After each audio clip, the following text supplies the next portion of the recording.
Sometimes when a game has a really great aesthetic, style, atmosphere, and drive in the story to make you continue to press on, you can forgive some clunky mechanics that kind of should have been better thought out over time.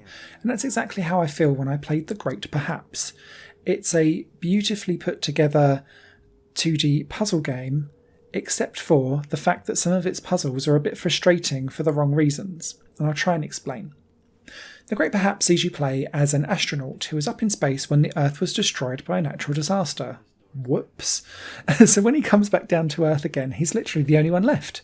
As he lands, he's chased around by some kind of weird, shadow monster thing, and that runs him into an artifact that when he touches it, lets him warp back to the past for a few seconds, and the past is before the natural disaster occurred, but only just before.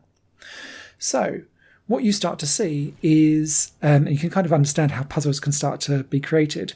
In a destroyed landscape, sometimes you need to walk back to the past to get around wreckage. Sometimes it's to get past broken doors.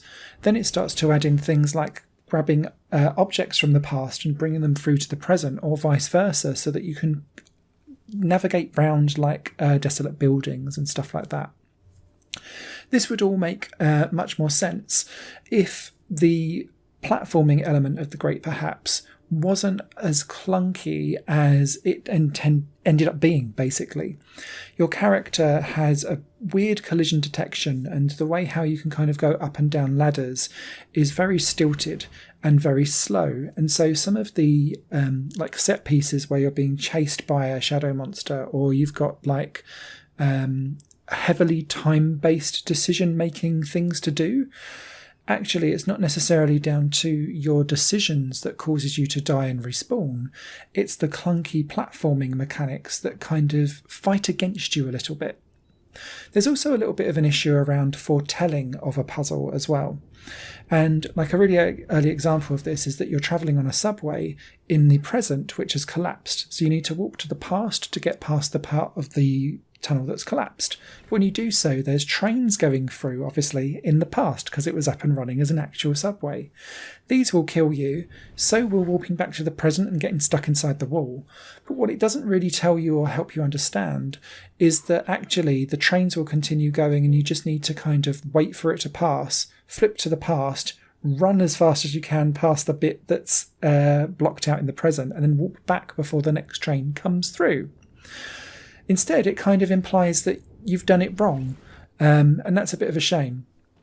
Over time, I started to get more used to the way how The Great Perhaps sets up its puzzles, though, and once you've realised that there's a bit of a sadistic timing element and a little bit of a front for, no, this is the wrong way of doing it, is actually the right way of doing it, then I started to click better with The Great Perhaps and got through the game. It's all about the atmosphere and the kind of untold story, I guess, for me, with The Great Perhaps, because I love disaster movies. I'm fascinated with apocalypses and end of the world situations and stuff like that. So anything that is post-apocalyptic but not traditional gets my intrigue up quite a lot. And so as you go through in the past, you start to meet people who are facing the apocalypse head up, and you start to have conversations with them, interact with them, see how petty some of the old world is. You even, the kind of whole drive of it is so that he can get back to his family and see whether they're still alive or not, and it's likely that they won't be. But when you flash back to the past as well, you might be able to see your family and maybe try and warp the time around or something like that. It's a fascinating story. It doesn't necessarily play out exactly how I thought it would, but it kept me driven to make sure that I was invested enough to keep going through some of these clunky puzzles to get me to the end. Love the soundtrack, love the art direction, love the way how the past gets closer and closer to the apocalypse moment and you start to see it taking shape in the background. And I also like the fact that this time-travelling mechanic of going backwards and forth gets more and more fuzzy as the game progresses too.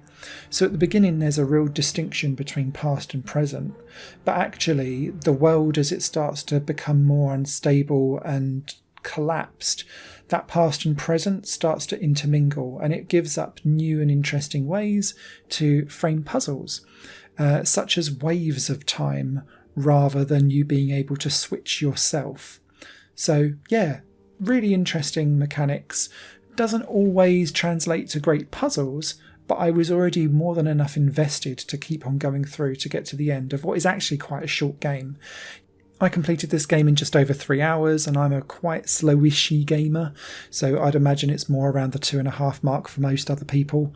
So yeah, thumbs up from me. Just be aware that it's going to frustrate you at some points during the game, but I thought it was more than worth it for the story and the atmosphere and the way how it presents itself.